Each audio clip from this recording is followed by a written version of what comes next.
Hi everyone, in front of me I've got Samsung Galaxy A16 5G and let me share with you how to reset up preferences on this device.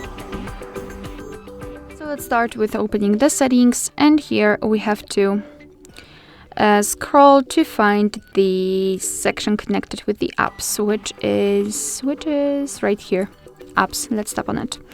Now we have to tap on the three dots icon in the right upper corner, and as you can see here we've got the Reset Up Preferences option, so let's tap on it. Here your device will inform you what it will actually reset, so among others notification restrictions for apps and permission restrictions. What's more, no worries, you won't lose any app data, so simply tap on reset, and basically this is it. Alright, so thank you so much for watching. I hope that this video was helpful, and if it was, please hit the subscribe button and leave the thumbs up.